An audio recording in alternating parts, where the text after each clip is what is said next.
Bonsoir à tous. Ce soir, nous continuons sur le sujet des anges et des démons. Alors, je me suis rendu compte qu'en introduction de la première partie, j'avais dit qu'il n'y avait pas grand-chose à dire. Et en fait, on y passe beaucoup de temps. On y passe beaucoup de temps pour plusieurs raisons. C'est que le sujet, comme je l'ai dit, il y a eu beaucoup de choses qui ont été dites. Et c'est toujours facile de dire n'importe quoi et toujours très difficile d'aller montrer que c'est du n'importe quoi parce qu'en fait, il faut creuser. Et ensuite, il y a aussi le fait que il y a assez peu d'éléments en fait dans la parole de Dieu sur ce sujet. Et pourtant, on va encore voir ce soir que le peu d'éléments est extrêmement riche et profond, puisque très, j'emploierais le mot de subtil. C'est-à-dire que c'est pas écrasant, c'est pas imposant, mais si on y regarde de près, c'est très très profond. C'est ce que nous allons voir ce soir. Donc je vous propose donc de continuer avec le texte d'Apocalypse, chapitre 12, les versets 7 à 12, que nous avions lu la dernière fois. Un texte surprenant. Donc nous avions donné le contexte essentiellement la dernière fois. À savoir, par rapport aux anges, nous lisons verset 7, « Et il y eut guerre dans le ciel. Michel et ses anges combattirent contre le dragon, et le dragon et ses anges combattirent, mais ils ne furent pas les plus forts, et leur place ne fut plus trouvée dans le ciel. Et il fut précipité le grand dragon, le serpent ancien, appelé le diable et Satan, celui qui séduit toute la terre. Il fut précipité sur la terre, et ses anges furent précipités avec lui. Et j'entendis dans le ciel une voix forte qui disait, « Maintenant le salut est arrivé, et la puissance et le règne de notre Dieu, et l'autorité de son Christ, car il a été précipité l'accusateur de nos frères, celui qui les accusait devant notre Dieu jour et nuit. Ils l'ont vaincu à cause du sang de l'agneau et à cause de la parole de leur témoignage, et ils n'ont pas aimé leur vie jusqu'à craindre la mort. C'est pourquoi, réjouissez-vous, cieux, et vous qui habitez dans les cieux. Malheur à la terre et à la mer, car le diable est descendu vers vous, animé d'une grande colère, sachant qu'il a peu de temps. C'est pourquoi réjouissez-vous, cieux, et vous qui habitez dans les cieux. Malheur à la terre et à la mer, car le diable est descendu vers vous, animé d'une grande colère, sachant qu'il a peu de temps. » C'est un texte qui, comme je l'ai dit la dernière fois, est extrêmement surprenant. Il y eut guerre dans le ciel. Rien que cette phrase, en fait, elle est très surprenante, puisque Dieu est souverain. Donc que voulez-vous qu'il y ait une guerre? C'est surprenant.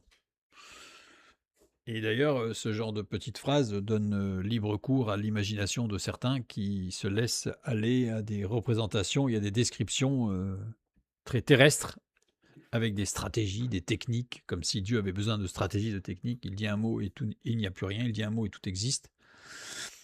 Donc, nous allons nous attarder ce soir exclusivement sur cette phrase « Et il y eut guerre dans le ciel ». On va juste essayer de comprendre, parce que une fois qu'on a compris ça, il y a beaucoup de choses qui vont s'éclairer, je dirais, naturellement. Nous avions vu que ce texte apparaît dans un contexte. Le début du chapitre 12, au départ, des versets 3 et 4, mais de 1 jusqu'à 6, mais on va s'arrêter sur les 3 et 4, nous avions vu qu'en fait, il s'agissait d'une description géopolitique au temps de Jésus. Avec l'Empire romain, la tentative d'aller détruire le Fils de Dieu, enfin, dès la naissance. Donc avec ce dragon, et on a vu qu'il y avait deux dragons, il y avait le grand dragon rouge et puis le dragon. Donc on a ici une description géopolitique au temps de Jésus. Et la suite du texte que nous avons lu, qui va servir de base ce soir, à partir des versets 13 à 17 de toujours Apocalypse chapitre 12, et nous avons vu que nous avons une autre description avec encore un dragon, mais cette fois-ci ce n'est pas le même, puisqu'il intervient bien plus tard. Et nous avons vu qu'il s'agissait encore d'une description géopolitique au temps de la grande tribulation cette fois-ci, c'est-à-dire à la fin de la fin des temps, puisque bibliquement la fin des temps commence à la naissance de l'Église, à la Pentecôte. C'est la fin des temps qui commence, et la fin des temps se terminera par le retour de Jésus et le jugement dernier. Donc, il faut, je l'ai remis ici parce que nous l'avions vu, en fait, il faut bien considérer que le texte qui nous intéresse, qui va nous parler d'une guerre dans le ciel, se situe coincé entre deux descriptions géopolitiques, donc extrêmement, je dirais, extrêmement terrestres, hein, avec des descriptions qui n'ont rien de spirituel. Évidemment, il y avait des impacts spirituels, il y avait des des objectifs spirituels derrière, mais ce qui est décrit est quelque chose de tout à fait terrestre et géopolitique. Le verset 7, donc celui qui va nous intéresser ce soir. Et il y eut guerre dans le ciel. Michel et ses anges combattirent contre le dragon, et le dragon et ses anges combattirent. Je vais laisser la deuxième partie du verset 7 pour la prochaine fois, parce que si on avait commencé la deuxième partie, ça nous aurait amené bien plus tard. Donc ça, on va déjà se concentrer sur « Et il y eut guerre dans le ciel ». Le mot « guerre », le mot grec pour le mot « guerre », c'est « polémos ». Polémos, qui veut dire littéralement, sa racine, sa base, veut dire choc ou tumulte. On n'est pas totalement dans l'idée de guerre, plutôt de choc et de tumulte. Nous allons faire un petit détour sur le sens que les Grecs ont donné à ce mot pendant des siècles avant l'écriture de la parole de Dieu.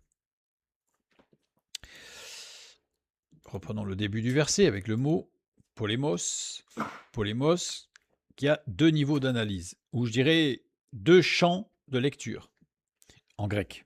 Je parle de la littérature grecque, je parle des philosophes grecs, je parle des écrivains grecs. Nous avons un contexte philosophique, donc évidemment très utilisé en philosophie, évidemment. Alors, en philosophie, c'est un concept cosmologique et ontologique. Alors, qu'est-ce que ça veut dire, cosmologique ? La cosmologie, c'est la science qui étudie ou qui décrit l'univers dans son ensemble et son équilibre intrinsèque pour répondre à la question de comment. Comment ça existe ? Comment les choses se produisent ? Comment les saisons reviennent ? Comment ? Pas pourquoi, comment ? Quand on dit de l'ontologique, c'est ce qui étudie et décrit l'univers dans son état d'être, ce qu'il est au plus profond de lui-même, c'est-à-dire le pourquoi. Voilà, en philosophie, on a des gens qui se posent des questions sur le comment et sur le pourquoi. Pourquoi les choses sont, pourquoi l'univers est-il comme ça ? Pourquoi il est en équilibre ? Évidemment, la conclusion, c'est qu'il y a un Dieu, il y a un être suprême qui est juste, mais aussi amour, puisque tout est équilibré et qu'il est possible de vivre. Alors évidemment, il est possible de vivre dans l'univers créé par Dieu de façon paisible. Après, il y a des contingences qui font que, malheureusement, la paix est parfois difficile à trouver. Polémos, dans l'aspect cosmologique, donc on est toujours dans la philosophie et l'aspect cosmologique, polémos est considéré comme en tant que conflit des contraires. C'est-à-dire que polémos, ça veut dire qu'il y a un conflit, mais ce n'est pas n'importe quel conflit. Ce n'est pas un conflit d'intérêts, par exemple. C'est un conflit de contraires, c'est-à-dire des contraires qui s'opposent dans un conflit. Pour Héraclite, le monde n'est pas statique. Il est en perpétuel mouvement, comme un fleuve qui coule. D'ailleurs, je mets une citation. On ne se baigne jamais deux fois dans le même fleuve, puisqu'en fait, si je me baigne même au même endroit, l'eau a coulé, donc ce n'est plus la même eau. Donc ce n'est pas vraiment le deuxième bain identique au premier. Et ce mouvement perpétuel est causé par la tension et l'opposition entre les forces contraires. C'est-à-dire que tout existe, tout continue d'exister, tout évolue, parce qu'il y a des forces contraires qui s'opposent et qui s'équilibrent. Exemple, le jour et la nuit ne sont pas deux choses séparées, mais deux faces d'un même processus cyclique. Dans beaucoup de mythologies, la nuit affronte le jour affronte la nuit, le soleil est vainqueur tous les matins et ça redémarre. Mais on ne peut pas imaginer un seul instant que le jour gagne sur la nuit et qu'il n'y ait plus de nuit. Donc il y a bien une opposition entre jour et nuit, avec un cycle, qui est parfois interprété comme étant un combat d'ailleurs, mais ça fait partie du polémos, c'est-à-dire qu'il y a des choses qui sont contraires, mais qui sont nécessairement contraires et qui nécessairement s'opposent, pour que chacun des deux contraires puisse exister. Donc le jour combat la nuit pour exister, et vice-versa. C'est ce combat permanent, cette tension qui constitue le temps. Donc le temps n'existerait pas s'il n'y avait pas de tension. Au niveau cosmologique, le polémos, c'est le cycle de la vie et de la mort. Héraclite, toujours, utilise l'image de l'arc et de la lyre. Je trouve que c'est une belle image. L'arc tire sa puissance de la tension opposée entre la corde et le bois. C'est-à-dire que la corde est tendue, donc il y a une tension qui s'exerce sur les arcs de la lyre. La lyre produit une belle harmonie grâce à la tension des cordes qui tirent dans des directions opposées. Il y a une tension qui pourrait même casser la lyre à la limite. Mais c'est grâce à cette tension qui risquerait de casser la lyre que la lyre fait un son qui est beau. C'est-à-dire que pour montrer que la tension est nécessaire. Sans tension, pour Héraclite, sans tension, il n'y a pas de beauté. Voilà. Si on relâche la tension, on imagine, j'ai pris la lyre, mais on pourrait imaginer une harpe ou même un piano. Si on détend les cordes pour pas qu'il y ait de tension, évidemment, c'est horrible. Il n'y a plus d'harmonie. La tension est nécessaire pour qu'il y ait de l'harmonie. Alors après, évidemment, l'équilibre fait qu'il ne faut pas une tension qui aille à la rupture. Il faut gérer la tension pour que, je reprends l'exemple de la lyre ou de la harpe, pour que chaque corde ait sa propre note juste. C'est là qu'il y a une harmonie dans les tensions. Je ne suis pas en train de dire qu'il faut absolument que ça chauffe dans tous les sens, je dis simplement qu'il faut que les tensions soient harmonisées, mais sans tension, il n'y a pas de beauté. Au niveau philosophique, et donc au niveau cosmologique, c'est-à-dire que tout existe parce qu'il y a des tensions. L'univers est en équilibre parce qu'il y a des forces qui tirent, qui poussent, et qu'il y a des tensions qui créent l'équilibre. D'un point de vue, alors, si je devais essayer de résumer l'aspect cosmologique de Polémos, le polémos est la règle fondamentale qui gouverne le fonctionnement de tout l'univers physique. Cette règle des tensions. On pourrait parler de réaction, action, réaction. Quand il y a une action, il y a une réaction. Et les deux s'opposent en général. Maintenant, au niveau ontologique, le polémos peut être considéré comme l'identité par l'opposition. Pour la pensée commune, une chose est elle-même. C'est A égale A. Elle est elle-même. Elle se définit par rapport à elle-même. Mais pour Héraclite, et pour Héraclite en tête, je dirais, de mouvement philosophique, une chose est elle-même parce qu'elle n'est pas son contraire et qu'elle lutte contre lui. Alors, il y a un exemple classique, c'est quand on dit définissez ce qui est bien, les gens ont tendance à dire le bien, c'est l'inverse du mal. Et le mal, on le définit. C'est-à-dire qu'en fait, on définit le bien par son contraire. On ne le définit souvent que par son contraire. L'être d'une chose contient en lui-même son contraire, comme condition de son existence. Si je vous parle de lumière, tout de suite, dans votre esprit, il y a les ténèbres. Il y a l'ombre qui vient s'opposer à la lumière. En fait, on peut difficilement imaginer quelque chose, un concept, sans son contraire. Alors c'est malheureux parce que ça veut dire que quand on parle même à des chrétiens, quand on parle de Dieu, automatiquement, il y a Satan. C'est-à-dire qu'en fait, Dieu ne peut exister dans cette manière de voir les choses que parce qu'il y a Satan, en fait. Donc ça, c'est extrêmement dangereux, évidemment, et c'est un concept qu'il est difficile de bien saisir quand on parle de la lumière de Dieu qui n'a pas d'ombre. Ça, c'est quelque chose qui est difficile à saisir. Parce que pour nous, c'est pas possible. S'il y a de la lumière, forcément, si on a une source de lumière, forcément, on a de l'ombre. Dans le sens opposé de cette source de lumière. Un exemple, qu'est-ce que la santé ? Ce n'est pas un état positif isolé. La santé est l'équilibre gagné sur la maladie, le fait de ne pas être malade. L'être santé a besoin du non-être maladie pour exister et de se définir. Leur relation est une relation de polémos. On nous dit souvent d'ailleurs, par exemple, que notre corps lutte en permanence contre la maladie. Nous sommes agressés de bactéries, de virus, de bacilles, il y a les dégénérescences cellulaires, donc ce qu'on appelle des cancers. Notre corps lutte contre des cancers en permanence. Tous les jours, notre corps détruit des débuts de cancer. Dans notre corps, donc. Donc la santé, en fait, est une lutte contre la maladie. La santé en elle-même, pure, toute seule, c'est un concept qui est difficile à saisir. On est quelque part obligé d'opposer la santé à la maladie. Ou en tout cas une lutte pour rester en santé, en bonne santé. Enfin, on a toujours cette idée de polémos. Ontologiquement, le polémos, c'est l'unité des contraires. Le fragment le plus radical d'Héraclite dit « Ils ne comprennent pas que ce qui diverge converge avec soi-même ». harmonie de tensions contraires comme celle de l'arc et de la lyre. C'est-à-dire que on a des choses qui donnent l'impression qu'elles sont en train de se déchirer, en fait. Mais c'est parce qu'il y a cette tension que les deux font quelque chose de beau.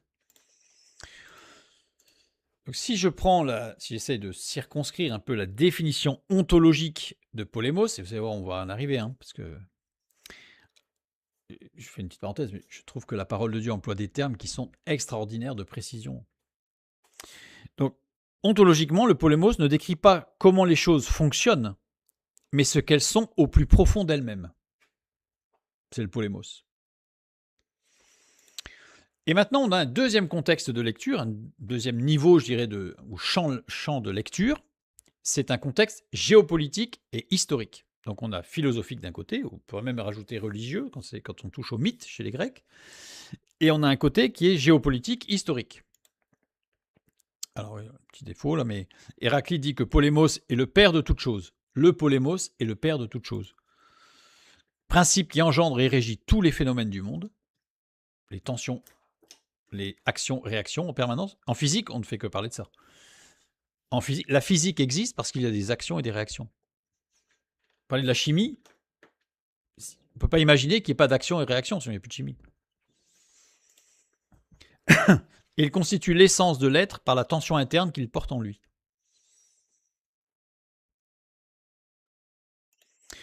Donc, je reviens sur le deuxième niveau de lecture de Polémos, employé ici dans Apocalypse 12 au début du verset 7.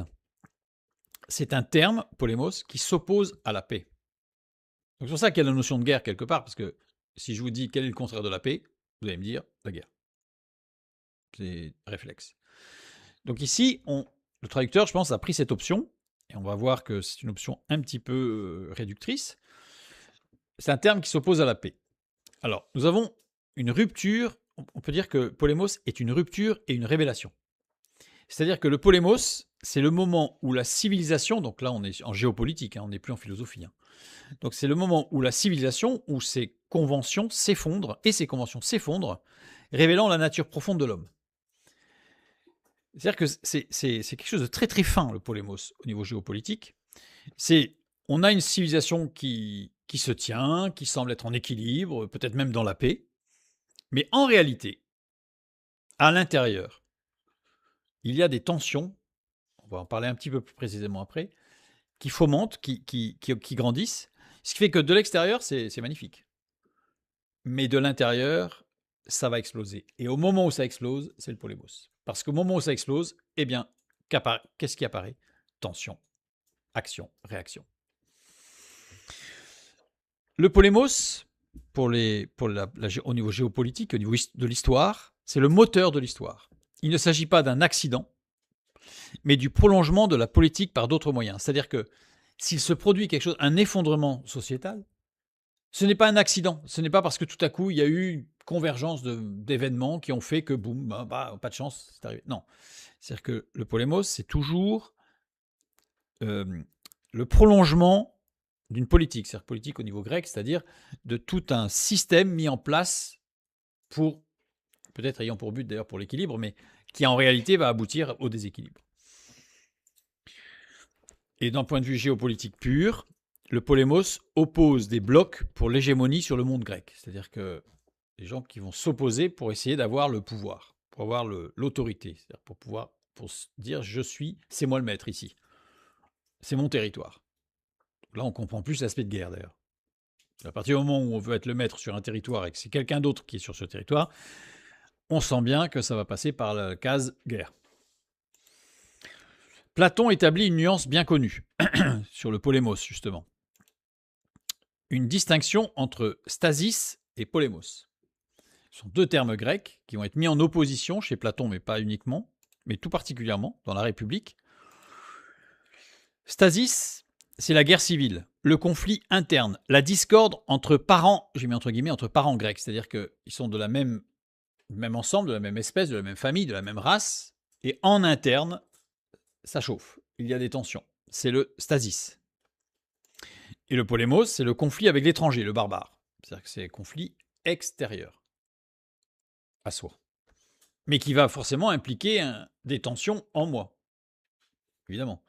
Si quelqu'un m'insulte, c'est extérieur à moi, mais il va créer en moi des tensions qui vont me faire réagir et qui vont peut-être me faire d'ailleurs sortir de mes gonds et donc réattaquer d'un point de vue polémos. C'est-à-dire je sors. Donc il y a bien cette notion de intérieur, extérieur. Et le polémos, c'est extérieur.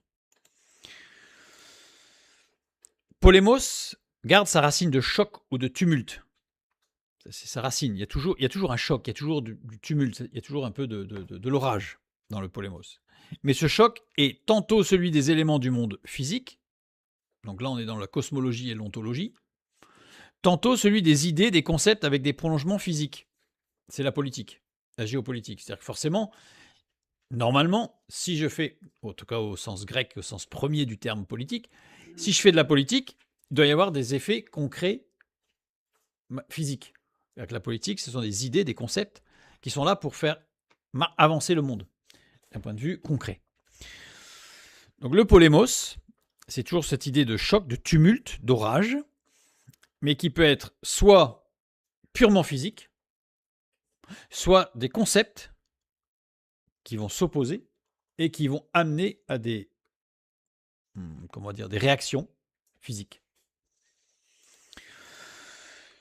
Nous avons vu quoi? Nous avons vu que notre texte, qui est introduit par le polémos, est encadré, je dirais de très près, très précisément, par deux descriptions géopolitiques. Ça veut dire quoi? Ça veut dire que le terme polémos ne peut pas être lu autrement que dans un concept géopolitique, puisqu'il est dans un texte qui va être entièrement géopolitique. Si je commence à considérer que je peux avoir une lecture autre, ça veut dire que la parole de Dieu, ce serait un patchwork ce serait même pas un patchwork, parce que normalement un patchwork, il y a une certaine homogénéité quand même dans le tissu et dans l'assemblage, dans l'ouvrage. Et que là, ça serait des morceaux collés les uns derrière les autres sans sens, sans unité. Or, nous savons qu'il y a une unité, même si dans l'Apocalypse, nous l'avons déjà vu, il s'agit de cycles tous séparés les uns des autres, qui ne sont pas forcément linéaires. Mais là, on est quand même dans le même chapitre, on est dans la même description. Donc, notre texte, l'Apocalypse chapitre 12, des versets 7 à 12, ne peut se lire que dans un contexte géopolitique. Et ça, déjà, une fois qu'on a compris ça, ça va orienter considérablement la lecture du texte. D'autant plus que ce terme polémos sert d'introduction au texte, à notre passage. Le fait que le passage sur la guerre dans le ciel soit placé entre deux passages explicitement géopolitiques impose une lecture géopolitique du terme polémos. On ne peut pas lui donner une lecture philosophique ou, comme diraient certains, TTS, très très spirituel.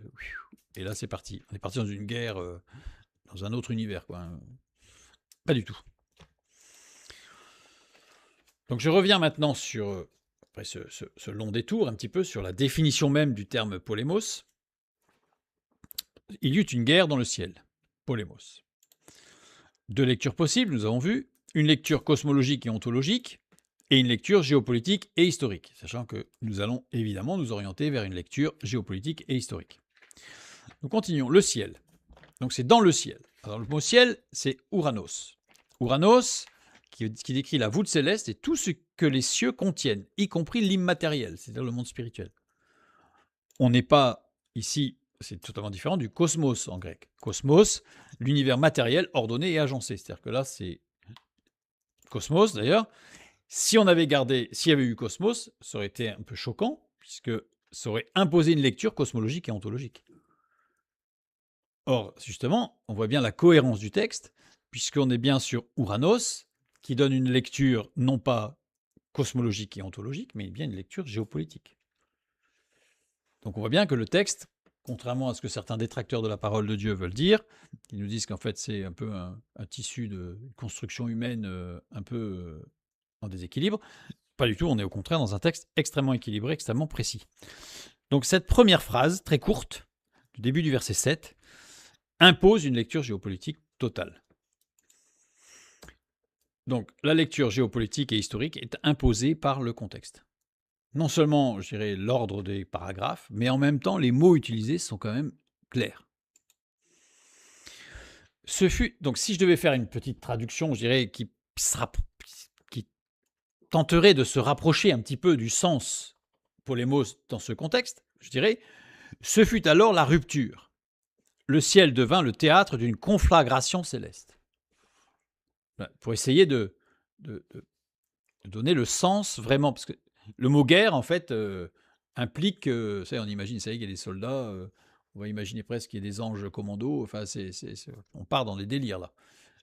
Alors que là, pas du tout. On dit le ciel devint le théâtre d'une conflagration céleste. Chez Thucydide, un philosophe grec, polémos, c'est le moment où les masques tombent. C'est le moment où on arrête la comédie, au sens premier du terme. La comédie, c'est avoir un masque. C'est donner l'image d'eux, mais en fait, le vrai visage apparaît. Ça, c'est le polémos. Un certain ordre céleste, qui n'excluait pas les tensions internes, comme je l'ai dit tout à l'heure, s'effondre pour révéler la nature profonde des acteurs. C'est-à-dire que là, il n'y a plus d'ambiguïté. Il n'y a plus de « je pense que peut-être que » les masques tombent. À ce moment-là. Si je reprends cette traduction, ce qui se passe ici n'est pas un accident. C'est-à-dire qu'on dit « et il y eut guerre dans le ciel », on a l'impression que voilà, il y a eu une étincelle, comme on dit quelque part, au niveau géopolitique. Un ambassadeur ou un homme politique a fait une bourde, s'est trompé dans son... hop, ça y est, ça démarre, ça a mis le feu aux poudres. Non, non. C'est-à-dire que, et on va le voir un peu plus loin d'ailleurs, la précision, ce n'est pas un accident, mais c'est bien le prolongement de quelque chose de préalable. Il s'est passé quelque chose avant, et ça, c'est l'une des conséquences. Conséquence de ce qui s'est passé avant. Je peux donner une autre traduction pour essayer toujours de bien comprendre le sens de cette phrase. Ce fut alors la rupture, toujours une question de rupture. Hein. Au départ, tout le monde est de la même famille, les créatures angéliques de Dieu ici, les démons et les anges étaient tous des anges, mais il y a eu une rupture dans cette famille pour former deux camps. Donc là, on touche quand même à un passage biblique dans notre thème qui nous donne un peu, plus que un peu, mais le moment où on a bien la rupture entre les anges et les démons.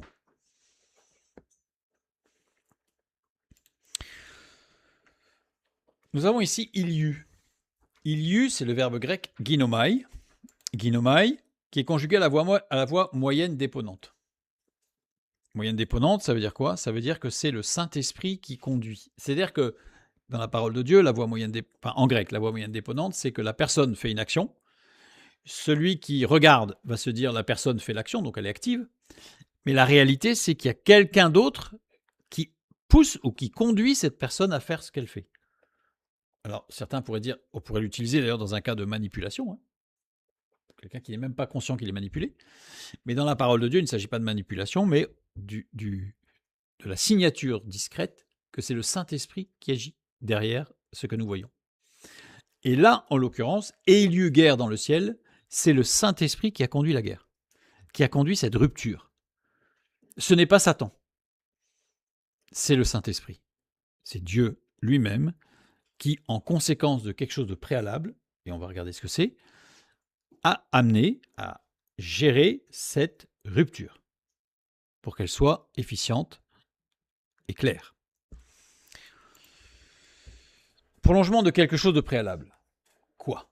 Qu'est-ce qu'il y a pu y avoir de préalable à cette rupture fondamentale? Je reprends l'Apocalypse 12. Qu'est-ce qu'il y a eu avant? La description géopolitique du temps de Jésus. Ça veut dire quoi? Ça veut dire que dans la description des événements, et il y eut, c'est-à-dire que c'est la suite logique de ce qu'il y avait avant. Et qu'est-ce qu'il y avait avant? Ce qui vient juste avant est la description de ce qui se passa au temps du ministère terrestre de Jésus. Ça veut dire que cette rupture entre les anges et les démons intervient à la fin du ministère de Jésus sur terre. Oui, là, on fait une petite pause parce que là, on a beaucoup de théories sur Genèse chapitre 1 qui s'effondrent complètement. Parce que si ça avait été vraiment en Genèse chapitre 1, alors avant la création, avec une pré-création ou une première création qui aurait été détruite, ou après, enfin bref, il y a toutes les théories possibles, nous aurions eu ici une description de Genèse 1. Et pas d'une situation géopolitique au temps de Jésus. Donc ça veut dire que cette rupture de cette famille angélique, c'est pour ça que polémos est très bien choisi, parce que pour un grec, c'est d'une précision. Rien que ce mot, en fait, est déjà descriptif en lui-même. Donc il y avait une seule famille, la famille angélique, la famille des anges, et elle s'est retrouvée scindée parce qu'il y a eu une polémos. Polémos conduit par le Saint-Esprit, pour mettre en évidence, pour que les masques tombent. Et c'est extraordinaire de précision, tout en étant, comme je l'ai dit en introduction, extrêmement léger et subtil. Avec un autre polémos en plus, c'est-à-dire qu'en fait c'est introductif d'un polémos, mais au sein du peuple de Dieu. Parce que si je regarde ce qui s'est passé au temps de Jésus, on voit bien qu'il y avait le peuple de Dieu et que pendant le ministère de Jésus, le peuple de Dieu s'est coupé en deux. Il y a eu des juifs, donc des pratiquants du judaïsme, qui sont restés dans la pratique du judaïsme pur, qui ont refusé la grâce, et puis il y a des juifs, et c'est tous les débuts de l'Église en fait, où ils ont accepté la grâce, et donc on a une scission, on a un polémos qui se produit au sein même du peuple de Dieu. C'est-à-dire qu'on a une sorte de résonance, je dirais, c'est un effet littéraire, mais en plus sur des faits qui se sont réellement produits, d'un polémos au niveau des anges, au niveau des êtres célestes, mais qui en réalité est quelque part une sorte de résonance, on pourrait presque appeler action-réaction encore, avec le polémos qui s'est passé au sein du peuple de Dieu sur terre. Donc en fait, on voit que ce texte, d'un point de vue littéraire, il est extrêmement construit, évidemment, et qu'il enseigne beaucoup. Rien qu'avec ces mots, et il y eut guerre dans le ciel. Pour un grec, alors évidemment pour nous, surtout avec les traductions qui sont un petit peu réductrices, on en perd beaucoup. Mais on peut y revenir, puisque le texte a été conservé et nous avons suffisamment de documents grecs et des dictionnaires qui nous permettent de revenir au sens originel. Et maintenant, je retourne sur un texte, sur une parole de Jésus, Luc chapitre 10, verset 18. Jésus leur dit « Je voyais Satan tomber du ciel comme un éclair. » Mais ne serait-ce pas la description de ce que nous venons de lire dans l'Apocalypse? Voir ici, c'est théoréo. Théoréo, qui veut dire connaître, considérer. Trouver en voyant, c'est-à-dire qu'on sent la notion d'aller chercher l'info. C'est-à-dire que l'information, elle n'est pas là, on n'est pas sans le savoir, on le voit, quoi. C'est-à-dire qu'il faut aller la chercher. Ça vient d'un dérivé de théaomai, qui est regarder attentivement. Rencontre avec une personne. Et il est conjugué au mode imparfait. Donc on a un verbe ici, parce que quand on dit « je voyais Satan », on a l'impression que c'est descriptif. Oh, j'ai retourné la tête et je l'ai vu tomber, non. Alors que pas du tout. Pour le voir tomber, il fallait regarder attentivement pour voir l'information. Sinon, on ne la voit pas. Donc c'est pas quelque chose de cosmologique ou ça a été apocalyptique, même si j'aime pas ce mot parce que l'Apocalypse c'est un livre très beau qui est essentiellement tourné vers la louange et l'adoration à Dieu. Et on en a fait quelque chose d'horrible. Mais donc, dans son sens, en tout cas, je dirais trivial, c'est abominable. Pas du tout. C'est très léger et c'est imperceptible pour celui qui ne veut pas voir. Satan. Satan, ici, on a une particularité, c'est qu'on a ton satanan en grec. Ton, c'est l'article défini. Le Satan. Le Satan, ça veut dire que ce n'est pas Satan, c'est le Satan. C'est-à-dire que c'est bien, en français on le comprend, quand on dit Satan avec un S majuscule, c'est la personne, l'être spirituel qui est Satan en lui-même. Mais le grec insiste bien que ce n'est pas un ennemi qui pourrait s'appeler le Satan, parce que Satan, Satan, qui est une transcription grecque d'un terme hébraïque, désigne un adversaire en fait. Donc arrière de moi Satan, ça veut tout simplement dire arrière de moi adversaire. Par contre, si on met un article défini, c'est là on définit la personne. Hein. Donc, Théo et Réo, ce qui s'est passé n'a pas été accompagné de signes catastrophiques, cataclysmiques, épouvantables. Pour le voir, il fallait être attentif et perceptif. Là encore, tous ceux qui veulent décrire des choses abominaffreuses, vous pouvez fermer la page. C'est fini. Le texte biblique, je dirais, en une phrase, pouf, terminé. En un verbe, pouf, terminé. Faisons un petit détour. Nous avions vu dans la partie 1, ça remonte un peu, mais au sujet des anges et des démons, nous avions vu que en hébreu, eh bien, on a la même chose, on a la même construction par rapport à ce terme Satan. Nous avons énormément de passages, et en particulier dans Job, j'ai pris l'exemple, mais on en a beaucoup d'autres dans la parole de Dieu, où il nous est parlé de Satan, ou Satan, et ce qui est utilisé, c'est à Satan, c'est-à-dire le Satan. Mais il y a d'autres passages, je reviens un peu en arrière, pardon, voilà, on a d'autres passages, comme par exemple dans 1 Chronique, chapitre 21, le verset 1, Satan se leva contre Israël. Là, on n'a pas le Satan, on a Satan, on n'a pas à Satan, on n'a pas le Satan, on a Satan. C'est-à-dire que littéralement, sans article défini, il ne s'agit pas de quelqu'un de précis, de défini, de connu, mais d'un terme générique. C'est-à-dire, littéralement, là, il faut lire l'ennemi, l'adversaire se leva. Mais ce n'est pas forcément Satan, tel qu'on l'entend aujourd'hui. Il faut faire très attention. On le verra plus particulièrement la prochaine fois, parce qu'on a une lecture qui est assez réductrice, là encore. Par exemple, quand on dit son nom sera Emmanuel pour Jésus. Mais il ne s'est jamais appelé Emmanuel. Jamais un seul texte biblique ne l'appelle Emmanuel. Et pourtant, on nous dit, oui, mais pourtant, le texte biblique promet que non. Parce que il sera appelé Immanuel. C'est-à-dire, il sera appelé celui qui est avec nous. Mais ce n'était pas un prénom. C'est devenu un prénom. On en a fait un prénom. Mais c'était une phrase. Donc, il sera appelé, voilà. Donc, il faut faire attention, et on verra tout particulièrement la prochaine fois que cette lecture réductrice, un petit peu raccourcie, peut nous amener un petit peu dans les décors. Donc, il faut faire attention aux termes. Donc, on a bien à Satan, le Satan, donc là, on est défini, donc c'est bien Satan, tel qu'on l'entend. Et quand il n'y a pas l'article défini, ça veut dire que c'est un adversaire. Et en l'occurrence, ça peut être l'adversaire du moment qui va être décrit dans le texte. Donc ici, le à Satan, c'est bien Satan. Donc en grec, on a exactement la même structure avec ton, Satanan. Donc avec le ton ici qui permet de dire le Satan. Donc là, on n'est pas sur un adversaire quelconque. On est bien sur Satan lui-même. Ensuite, on a le verbe tomber du ciel. Je voyais Satan tomber du ciel. Pipto.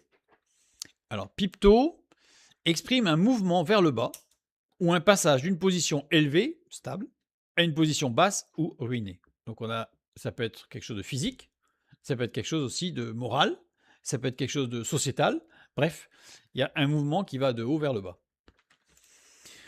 On a un sens physique de pipto, enfin des sens physiques. Tomber d'un endroit plus haut vers un endroit plus bas. Enfin, une chute, tomber. On a aussi tomber à terre ou s'effondrer. Dans le fait de tomber à terre, on a tomber au sol, être renversé ou s'écrouler, pipto, se jeter à terre, se prosterner, se jeter au pied de quelqu'un. Donc souvent, c'est ce qui est utilisé. On a souvent le terme se prosterner. Dans le jardin de Gethsémane, quand tout le monde vient chercher Jésus, Jésus leur dit « Qui cherchez-vous » Jésus de Nazareth, il répond « C'est moi ». En réalité, il ne répond pas « C'est moi », c'est une traduction, parce qu'il répond « Eimi », c'est-à-dire « Je suis ». On voit déjà la réponse de Jésus. Quand il dit « Je suis », c'est évidemment Exode 3. Donc c'est Dieu qui parle. Donc là, tout le monde tombe. Pipto. Tout le monde tombe. Sens métaphorique, le sens non physique. On a le sens métaphorique de pipto. Tomber dans une situation, tomber sous le jugement, le sort tombe sur quelqu'un, ou la peur tombe sur quelqu'un. Enfin, c'est pas forcément là quelque chose de physique. Ça peut être quelque chose de psychique, de moral, même de spirituel. Ça peut tomber. On a déchoir, tomber moralement. Il est tombé bien bas, c'est pipto. C'est-à-dire que physiquement, il n'est pas tombé, mais il est arrivé très bas. Disparaître, cesser, perdre sa force. Manquer, ne pas atteindre un but. Donc on voit que le verbe qui est utilisé pour « je voyais Satan tomber », a beaucoup de sens quand même, hein. Donc faisons attention au sens qu'on va lui donner, parce que ça va orienter considérablement la lecture. Donc ici, on peut y lire tout en fait. Le contexte ne permet pas de dire, on peut y dire évidemment qu'il est tombé, c'est-à-dire qu'il a été jeté du ciel vers la terre, et ce qui correspond d'ailleurs à Apocalypse 12 que nous avons lu, mais on peut ici très bien voir qu'il a perdu sa force. Perdu sa force. Il n'a pas atteint le but, il disparaît, il est déchu, bref, il est renversé. Enfin, vous voyez, on a toutes ces lectures en fait sur ce qui s'est passé. Et c'était au temps de Jésus. Je n'étais pas dans Genèse chapitre 1. Job chapitre 1, le verset 6, nous lisons. Or, les fils de Dieu vinrent un jour se présenter devant l'Éternel, et Satan vint aussi au milieu d'eux. Donc là, on est dans l'Ancien Testament.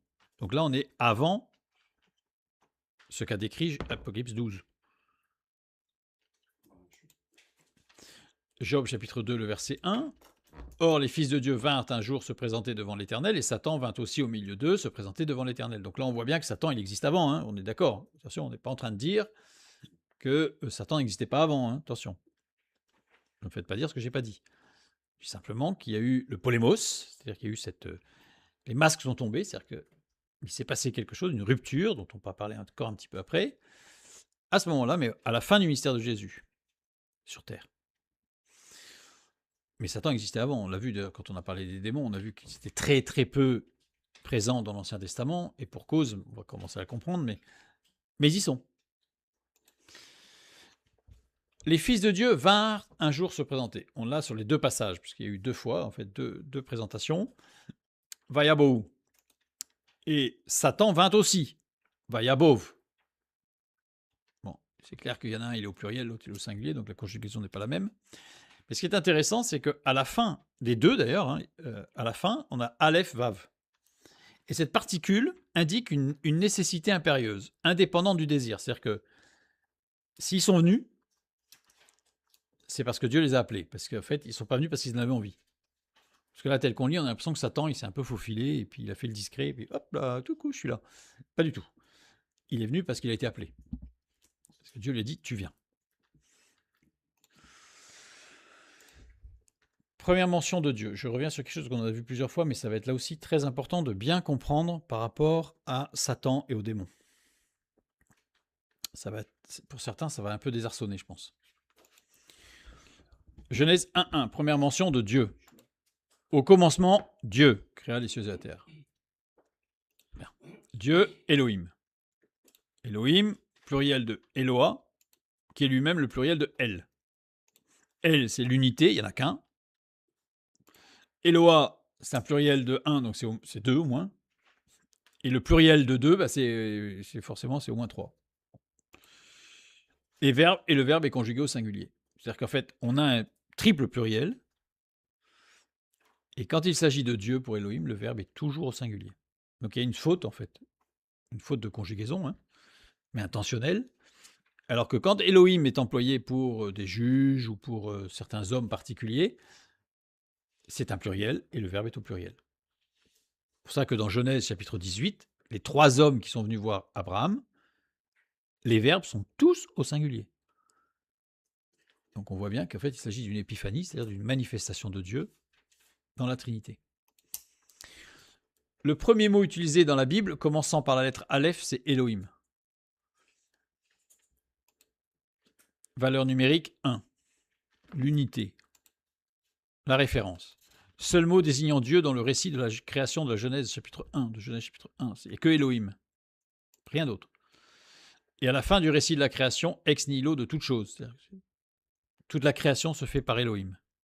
Genèse chapitre 2, verset 4, nous lisons. Voici les origines des cieux et de la terre quand ils furent créés, lorsque l'Éternel Dieu fit une terre et des cieux. Donc on va s'arrêter sur ce passage de Genèse 2, 4.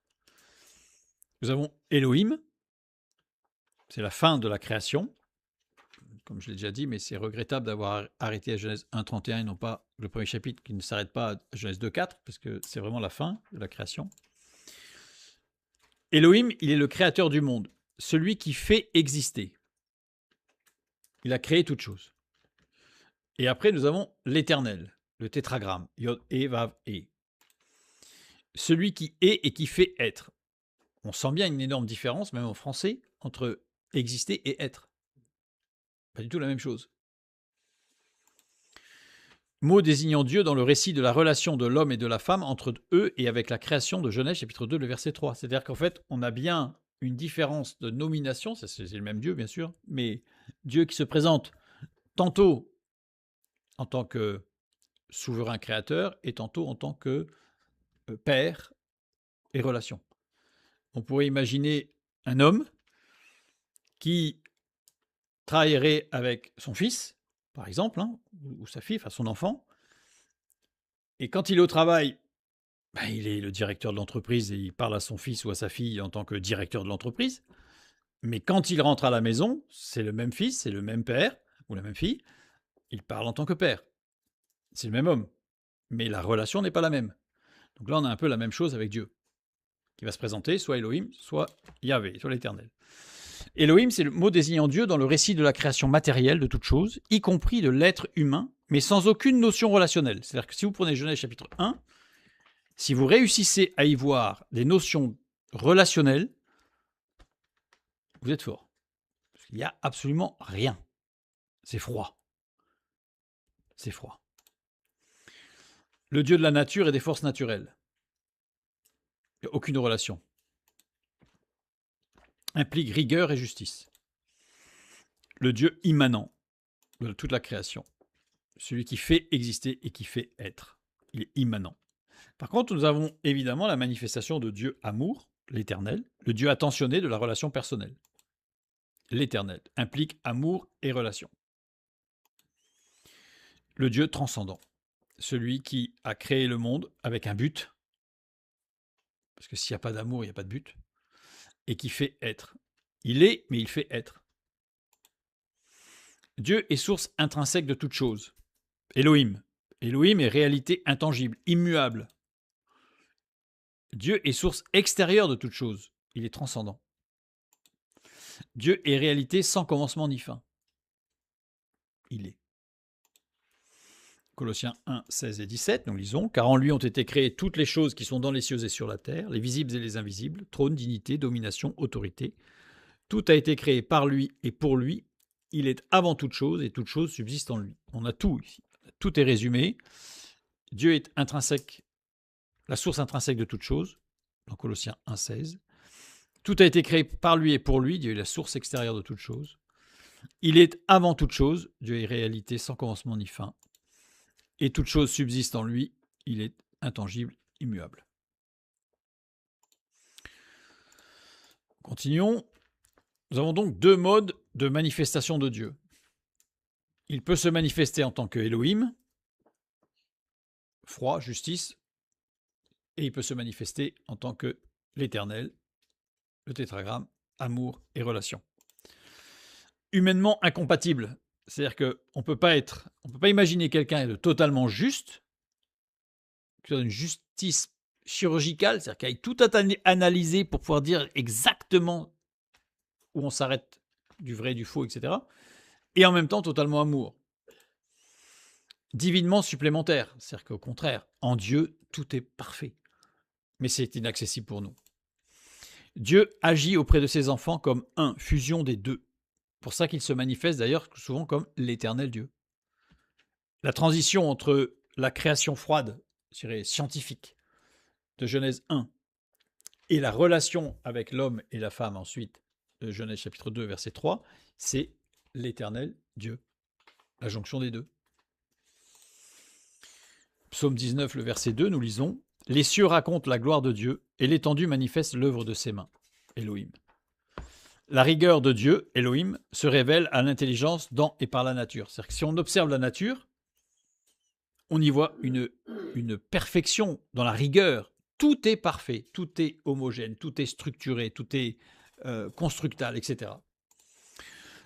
Si je prends Jean 3,16, j'ai une manifestation de l'Éternel. « Car Dieu a tant aimé le monde qu'il a donné son Fils unique afin que quiconque croit en lui ne périsse point, mais qu'il ait la vie éternelle. » Le monde, ici, c'est cosmos. C'est pas Ouranos, c'est cosmos. Arrangement habile et harmonieux d'une constitution, d'une construction. L'amour de Dieu, Yahvé ou le tétragramme, l'Éternel, se révèle par le don du Fils de Dieu, ouvrant une possible relation de foi avec le Créateur. Eh bien, regardez, par rapport à Satan, c'est toujours l'Éternel qui est concerné. On aurait tendance à imaginer, je dirais par réflexe, que c'est Elohim qui appelle Satan la justice, le jugement. Parfois, on entend que Satan, est, à la limite, Dieu va l'utiliser pour juger. Mais non. Vous ne trouverez dans la parole de Dieu aucun texte qui associe Satan et Elohim. Parce qu'il n'y a pas de guerre possible entre la justice et Satan. Parce que Dieu est parfait. Et on ne peut pas s'approcher. Par contre, à chaque fois que Satan, qui est totalement soumis à Dieu, il ne peut rien faire, on va le voir juste après, il ne peut rien faire de sa propre autorité. Il est toujours soumis à l'Éternel. C'est-à-dire que tout ce que fait Satan a un but d'amour pour Dieu. Ah, ça choque. Ah, là, ça fait mal. Là, ça fait mal. Là, ça fait mal parce qu'on a des pans entiers de théologie et de doctrine qui s'effondrent. Mais dans la parole de Dieu, vous ne trouverez aucun texte qui vous parle de Satan soumis à Elohim. Satan est toujours soumis à l'Éternel. La manifestation de l'amour de Dieu. Satan ne peut pas agir sans la volonté de l'Éternel. Et tout ce que fait l'Éternel est dans l'amour et la construction.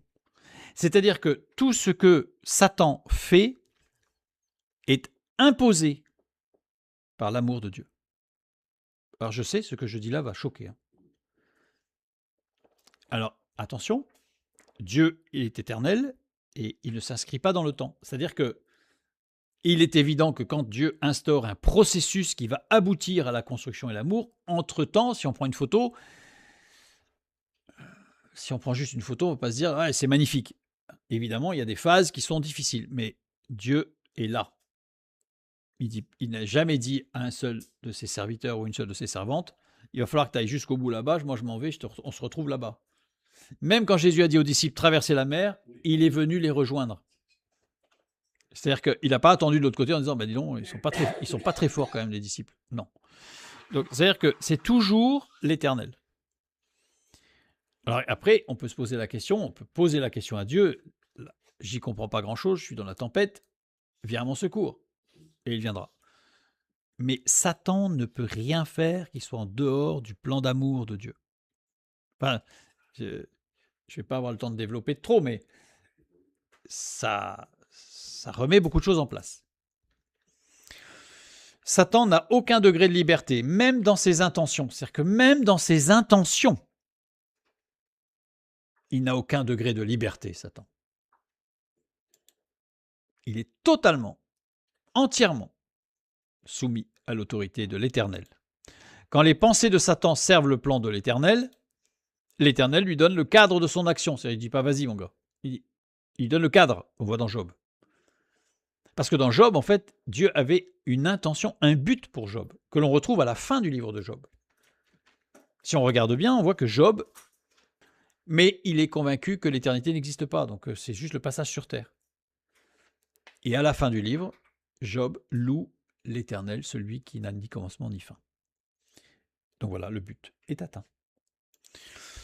Sinon, si les pensées de Satan ne servent pas le plan de l'Éternel, eh bien sinon, rien. Rien. C'est pas possible en fait. C'est juste que Dieu, c'est pas possible. Dieu ne peut pas laisser Satan essayer de se fomenter. Je sais pas. Non, c'est pas possible. Ça, c'est dans la pure fiction, ça. La réalité est tout autre. Job chapitre 1, verset 12, nous lisons « L'Éternel dit à Satan ». C'est l'Éternel qui parle à Satan, c'est pas Elohim. On se serait attendu, nous, à ce que ce soit Elohim, un peu la force brute, là, qui vient écraser Satan. Non, non, c'est l'Éternel. Voici tout ce qui lui appartient, je te le livre, seulement ne porte pas la main sur lui, et Satan se retira de devant la face de l'Éternel. Le verbe se retirer, je ne me donnerai que cet exemple, parce qu'après je vous renverrai vers l'étude sur la souveraineté de Dieu. Varié de C, équivalent donc avec le double iode, puisque le iode est pointé. Donc si on regarde sa structure, expression de dédain, de dégoût, et la racine composée de 3 lettres qui veut dire sortir. Il faut juste savoir que ce terme hébraïque, l'expression qui désigne les excréments sortant lors de la déjection. Ça montre que Satan n'est pas sorti très fier. Parce que quand on lit le texte, on a l'impression que Satan il se retire presque une haie d'honneur des anges devant les anges en roulant des mécaniques, alors que pas du tout, le terme employé est plutôt très dégradant. Il n'est rien. Satan n'est rien. Devant Dieu, il n'est rien. Évidemment, face à nous, si nous sommes en Christ, il n'est rien. Celui qui n'a pas Christ dans sa vie, là, c'est autre chose. Mais si on a Christ en nous, il n'est rien. Notre Dieu est tout. Donc, aucune allusion humiliante ou péjorative. Texte uniquement descriptif. C'est-à-dire que vraiment, c'était pas l'objectif de ce terme, c'est pas de dire regardez comme il est nul. Non, c'est de dire c'est un fait, c'est comme ça. Il n'est rien. C'est tout. Donc, je renvoie vers l'étude sur la souveraineté de Dieu où vous aurez plus d'informations et plus de détails sur cet aspect des choses de Satan. Donc, avant l'incarnation et l'œuvre du Fils de Dieu, Satan était dans le ciel, parmi les anges, mais totalement soumis à l'autorité souveraine de l'Éternel. C'est-à-dire qu'avant le polémos, dont on a parlé, Satan existait, bien sûr, et c'est pas au moment du ministère de Jésus qu'il y a eu la chute dans le péché de Satan, c'était avant, mais il y a eu cette rupture au niveau angélique, au niveau dans les cieux en tout cas, et avant, eh bien Satan était dans le ciel parmi les anges, on le voit dans Job, mais totalement soumis à l'autorité souveraine de Dieu. C'est-à-dire qu'en fait, ce n'était pas du tout un électron libre qui faisait ce qu'il voulait. Bien au contraire. Bien au contraire. Si je reprends ce que nous avions vu tout à l'heure, nous avions vu que avant, donc je resitue, avant l'incarnation et l'œuvre du Fils de Dieu, Satan était dans le ciel parmi les anges, mais totalement soumis à l'autorité souveraine de l'Éternel. C'est ce que nous venons de voir. Et depuis le ministère terrestre de Jésus, Satan n'a plus accès au ciel et il y a séparation totale entre les anges et Satan et les démons. Alors ça répond à une question. Peut-il y avoir des anges qui continueraient à chuter ou à se rejoindre, entre guillemets, rejoindre le camp de Satan? Non. Par contre, on verra plus tard que des anges peuvent quand même chuter d'une certaine manière, mettre des guillemets, parce que là, attention, et ça, on verra ça plus tard, d'une autre façon. On a déjà commencé à le voir par les études passées, mais on va le voir plus précisément après. Mais en tout cas, par rapport à cette chute, je dirais, des anges qui se sont transformés en démons et qui ont suivi Satan, là, la chose est claire. Nous avions aussi vu, ici, qu'il y a rupture. Au départ, tout le monde est de la même famille. Donc c'est bien ça, clair, hein, les créatures angéliques de Dieu. Mais il y a eu une rupture dans cette famille pour former 2 camps. Quand on parle d'une famille, je ne vais pas avoir besoin d'expliciter beaucoup auprès de vous pour savoir que dans une famille, c'est pas parce que tout le monde dit « Oh, c'est une famille, donc c'est formidable » qu'à l'intérieur de la famille, il n'y a pas des tensions. Parfois des tensions même violentes, mais qui sont en interne. Stasis, on a vu tout à l'heure. Ils ne sont pas le polémos. Donc ça veut dire que avant le ministère de Jésus, je dirais, il y avait une sorte de consensus paisible, on va dire. Mais il n'y avait pas la guerre, hein. Il y avait une sorte de consensus qui fait que les anges et les démons se côtoyaient, mais sans qu'il y ait de guerre. Nous avions encore vu que le terme qui s'oppose à paix, le polémos, donc c'est celui qui nous intéresse en géopolitique, par rapport à l'Apocalypse 12, avec ce tumulte, ce choc, mais pour nous c'est le concept avec les prolongements physiques. Je vais reprendre un petit peu les descriptions grecques pour bien comprendre. Thucydide, dans son histoire de la guerre du Péloponnèse, est celui qui a le mieux analysé le lien mortel entre polémos et stasis. Stasis, on a vu, c'était en interne. Donc ça veut dire que, vu de l'extérieur, on peut se dire « Ah mais c'est formidable, c'est une famille unie. En réalité, de l'intérieur, ça chauffe. Mais il n'y a pas rupture. Et tant qu'il n'y a pas rupture, c'est de la stasis. S'il y a rupture, c'est polémos. Le polémos, qu'il décrit dans son histoire de la guerre du Péloponnèse, Thucydide, et cette guerre-là, c'est la grande guerre entre Athènes et Sparte. Le polémos est le catalyseur qui fait éclater les cités de l'intérieur. Bon, donc c'est quelque chose d'extérieur. Hein, on a Athènes et Sparte, ce sont deux villes différentes qui vont se battre, parce qu'ils ne sont pas d'accord sur des politiques, sur plein de choses, politiques sociales, etc. Donc ils s'opposent et ça fait le polémos. Parce que là, il y a rupture. Et on a le cas de Corcyre. Corcyre qui était une ville, aujourd'hui c'est une île, mais c'était une ville, dans laquelle les oligarques se sont positionnés pour Athènes ou pour Sparte. C'est-à-dire que là, on est quelque chose d'extérieur. Hein.